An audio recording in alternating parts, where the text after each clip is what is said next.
चलिए अब आगे बढ़ेंगे और बड़ी खबर बिहार के पटना से आपको बता दें। यहाँ पर ज्ञान बिंदु के डायरेक्टर रोशन आनंद को न्यायिक हिरासत में भेजा गया है।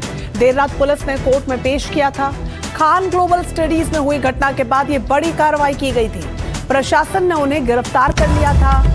रोशन आनंद को कदमकुआ थाना पुलिस ने गिरफ्तार किया था और जबकि उन्हें दीघा थाना में डिटेन रखा गया था और इसके बाद मेडिकल जांच हुई और मेडिकल जांच के लिए उन्हें सरकारी अस्पताल ले जाया गया। मेडिकल प्रक्रिया पूरी होने के बाद उन्हें अदालत में पेश कर दिया गया, जहां से न्यायिक हिरासत में बेऊर जेल भेज दिया गया है।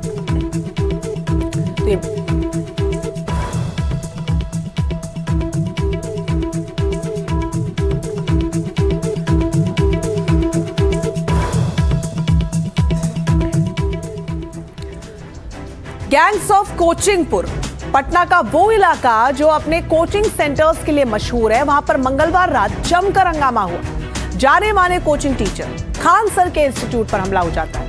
जमकर तोड़फोड़ होती है। पुलिस बल तैनात कर दिया जाता है।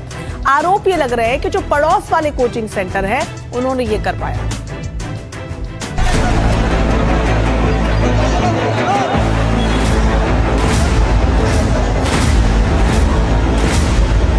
कोचिंग वाला है, सबको पता है कौन हो सकता है। पटना का मुसल्लाहपुर इलाका मंगलवार देर रात जंग का मैदान बन गया। इस इलाके में दर्जनों कोचिंग संस्थान हैं, जहां हजारों छात्र और परीक्षार्थी पढ़ने आते हैं। लेकिन 2 जून की रात यहां जमकर पत्थर चले, तोड़फोड़ हुई। निशाने पर था खान ग्लोबल स्टडीज सेंटर, जिसे चलाते हैं जाने माने कोचिंग टीचर खान सर। हमले के दौरान कोचिंग सेंटर के सुरक्षा कर्मी के साथ मारपीट की गई, जिससे उसका सिर फट गया और उसे अस्पताल में भर्ती कराया गया। हंगामा इतना ज्यादा हुआ कि देर रात से ही पूरे इलाके में पुलिस तैनात कर दी गई। खान सर का दावा है कि पड़ोस वाले कोचिंग सेंटर ने ऐसा किया। कौन हो सकता है इसके पीछे? बगल की कोचिंग वाला है, सबको पता है कौन हो सकता है। हाँ, वो बयान भी दिया है कि खान सर का कोचिंग 2 दिन में उड़ा देंगे यहाँ। सुबह होते होते यहाँ छात्रों का जमावड़ा लग गया। सैकड़ों छात्र जमा हो गए। पूरे इलाके में पुलिस की तैनाती हो गई। इस इलाके में दर्जनों कोचिंग संस्थान हैं। इन्हीं में खान ग्लोबल स्टडीज है और जिस संस्थान वालों पर हमले का आरोप लगा है वो है ज्ञान बिंदु संस्थान। फिलहाल उसके डायरेक्टर रोशन आनंद समेत 3 लोगों को हिरासत में ले लिया गया है। पटना के चर्चित शिक्षक खान सर की कोचिंग के बाहर हुए पथराव और उनके गार्ड के साथ मारपीट के मामले में पुलिस ने 3 लोगों को गिरफ्तार किया है। इसमें मुख्य आरोपी के रूप में दर्ज रोशन आनंद, जो ज्ञान बिंदु कोचिंग के डायरेक्टर हैं, उनकी भी गिरफ्तारी हुई है और 2 अन्य लोगों को भी गिरफ्तार किया है, जो उस सीसीटीवी फुटेज में दिखाई दे रहे हैं।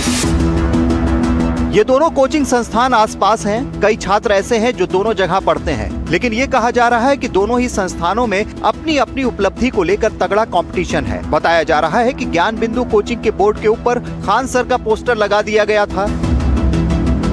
बिहार पुलिस में चयनित सम्मान समारोह का ये पोस्टर लगा था। उसी पोस्टर को लेकर विवाद शुरू हुआ और बाद में मामला बढ़ गया।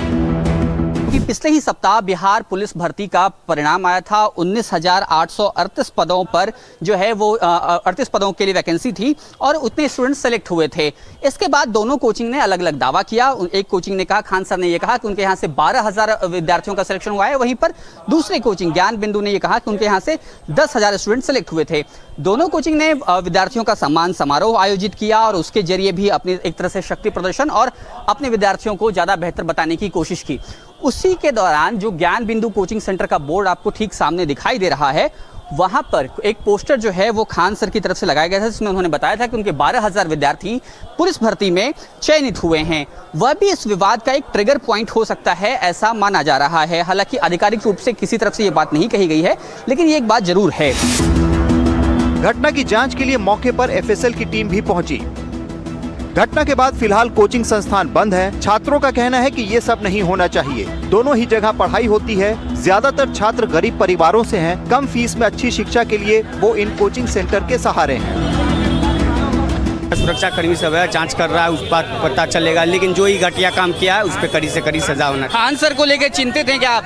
जी जी, बहुत चिंतित है, बहुत चिंतित है। क्या सोचते हैं आप? हाँ, देखिए खान सर अपने हम लोगों के लिए, स्टूडेंट्स के लिए बहुत अच्छा कर रहे हैं। मतलब मान इतना अफोर्डेबल प्राइसेस में इतने अच्छे कोर्सेज कर रहे हैं, उनको पढ़ करके हम लोग उन्हें सिलेक्शन की और नज़दीक बढ़ रहे हैं। और इस तरह का अगर फिर से मामला आता है तो ये बहुत चिंतित का बात है। झगड़ा कोई और कर रहा है, पिसा कोई और है। हम लोग को 14 और 17 तारीख को एग्जाम है।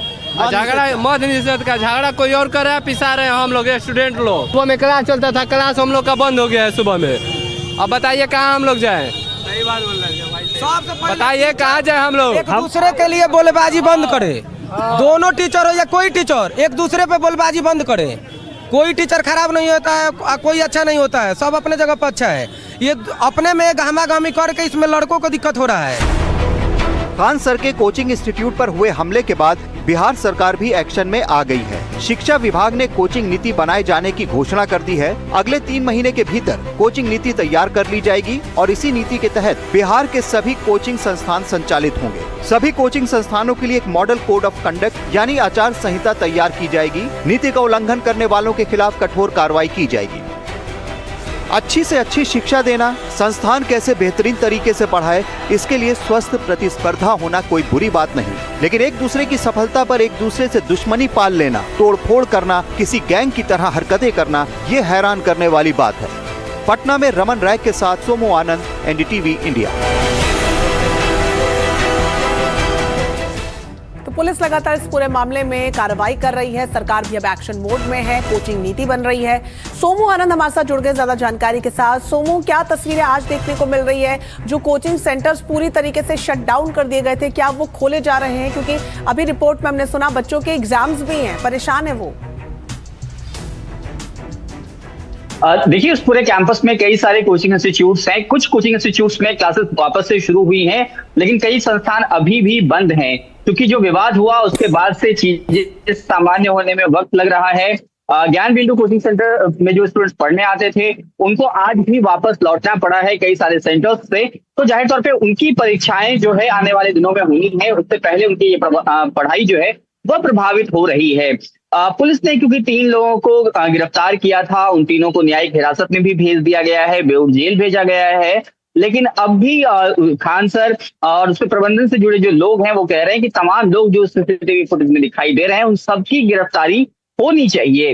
हालांकि जिस फायरिंग की बात पहले की गई थी, ये साफ हो गया है कि फायरिंग नहीं हुई थी। सीसीटीवी फुटेज में कहीं भी ऐसा नहीं दिखा और बाद में खान सर भी फायरिंग के आरोपों से पलट गए थे। लेकिन ये पूरा विवाद जो है वो एक तरह से दिखाता है कि किस तरह से पटना में एक बड़ी इंडस्ट्री के रूप में कोचिंग इंडस्ट्री है। दूर दराज के इलाकों से भी बड़ी संख्या में स्टूडेंट्स आते हैं, खासतौर पर प्रतियोगी परीक्षाओं की तैयारी करने के लिए। और उसमें एक कंपटीशन कोचिंग इंस्टीट्यूट में दिखता है कि किन के स्टूडेंट्स सेलेक्ट हुए हैं। देखिए, हालिया जो मामला है उसमें 19,838 पदों पर ही वैकेंसी थी और दोनों कोचिंग ये बता रहे थे कि एक कोचिंग से 12,000, एक कोचिंग से 10,000 स्टूडेंट सेलेक्ट हुए हैं और यहीं से इस पूरे विवाद की शुरुआत हुई है।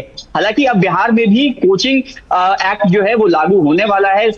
शिक्षा विभाग इसकी तैयारी कर चुका है और उसमें सुझाव भी मांगे गए थे, जिसके जरिए अब कोई भी संस्थान जो है अपने रिजल्ट को लेकर के दावा नहीं कर पाएगा, भ्रामक विज्ञापन नहीं दे पाएगा और जो टॉपर्स होते हैं उनकी लिस्ट भी जारी नहीं कर पाएगा। तो ये तमाम कोशिशें इस बात की हैं कि ये जो प्रैक्टिसेस होती हैं जिसके जरिए एक दूसरे से बेहतर खुद को बताने की कोशिश होती है, कई बार छात्रों को बरगलाया भी जाता है, उन सब पर भी रोक लग पाएगी और इस तरह की घटनाएं कम होंगी। जी बिल्कुल सोमू, जो आपसी रंजिश है वो इस तरीके से बढ़ती चली जाएगी। प्रतिस्पर्धा तक तो ठीक है, लेकिन रंजिश में जब ये तब्दील होती है तो उसका खामियाजा कितने लोगों को उठाना पड़ता है, ये इन्हें समझना चाहिए। बहुत शुक्रिया सोमू आपका तमाम जानकारी के लिए। तो इस पूरे मामले में लगातार कार्रवाई हो रही है और सरकार का कहना है कि कोचिंग नीति भी बनकर अब तैयार होगी और उसका उल्लंघन करने पर सख्त कार्रवाई होगी। यानी जो प्रतिस्पर्धा है वो प्रतिस्पर्धा के स्तर तक रहे तो ये अच्छा है, क्योंकि टीचर्स के बीच में शिक्षक जो कि समाज को गढ़ता है, छात्रों के भविष्य को उज्जवल करता है, अगर उन्हीं के बीच में इस तरीके की हिंसक तस्वीरें देखने को मिलेंगी तो छात्र किसे अपने इंस्पिरेशन के तौर पर देखेंगे, ये बड़ा सवाल है।